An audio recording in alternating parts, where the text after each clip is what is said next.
প্রাক কর্তৃক আয়োজিত গাছের চারা বিতরণ এই অনুষ্ঠানে অত্র বিদ্যালয়ের প্রধান শিক্ষক সহ সকল শিক্ষক মণ্ডলী এবং আমার সহকর্মী কুলাবে না।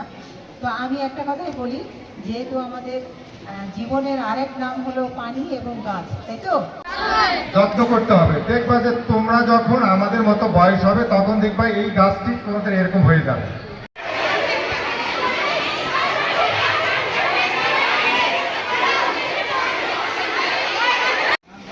আজকে নবশঙ্কর পানি উচ্চ বিদ্যালয় কর্তৃক আয়োজিত ক্লাস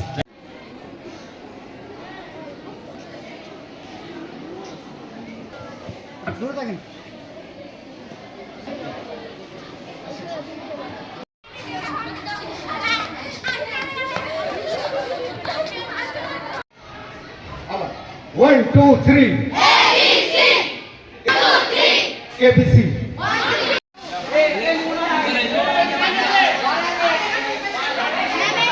আমরা বেঁচে থাকার যে মূল উপকরণ উপাদান সেটা কোথা থেকে? এদিক থেকে সাউন্ড কম সুন্দর। ওকে, থ্যাংক ইউ। আমাদের জেনারেশন, নেক্সট জেনারেশন, তাদেরকে এরকম ফলের